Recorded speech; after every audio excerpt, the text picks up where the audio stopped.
អ្នកទាំងអស់គ្នាករណីគ្រោះថ្នាក់ចរាចរណ៍ដល់រំធត់នៅខាងខេត្តបាត់ដំបងដែលធ្វើឲ្យមនុស្ស6នាក់រួមទាំងកូននៅក្នុងផ្ទៃដែលបានស្លាប់បាត់បង់ជីវិតណាហើយជនបង្កជាកូនមន្ត្រីដែលមានឋានៈនិងលុយកាក់ឥឡូវនេះបានដឹងដល់សម្ដេចបវរធិបតីហ៊ុនម៉ាណែតហើយលោកក៏បានបង្ហោះផ្ទាល់នៅក្នុងគណនីផ្លូវការរបស់សម្ដេចបវរធិបតីដែរពុកម៉ែជួយ share ចែករំលែកคลิปនេះម្នាក់មួយដើម្បីឲ្យជនបង្កត្រូវតែមកទទួលទោសនិងទទួលខុសត្រូវនៅមុខច្បាប់មិនអាចគិតពីសំណាញ់ច្បាប់បានឡើយច្បាប់នៅតែជាច្បាប់មិនថាអ្នកឯងជាកូនមន្ត្រីដែលមានឋានៈយុស័ក្តិកម្រិតណាទេបើជាអ្នកបង្កនឹងបាត់ល្មើសត្រូវតែទទួលទោសទៅតាមច្បាប់សម្ដេចបវរធិបតីលោកក៏ចូលរួមរំលែកទុក្ខនៃជនរងគ្រោះដែលបានស្លាប់បាត់បង់ជីវិត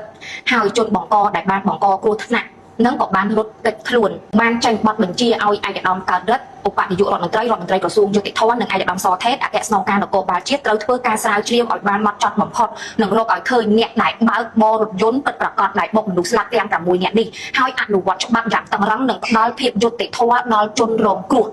សម្ដេចបានបញ្ជាក់យ៉ាងច្បាស់ហើយសម្ដេចខ្ញុំសង្ឃឹមថាក្រុមគ្រួសារជនរងគ្រោះដែលបានស្លាប់បាត់បង់ជីវិតនឹងទទួលបានយុត្តិធម៌ហើយអាជ្ញាធរនឹងវែកមុខចាប់ជនបង្កមកទទួលទោសនៅមុខច្បាប់ក្នុងពេលឆាប់ៗនេះ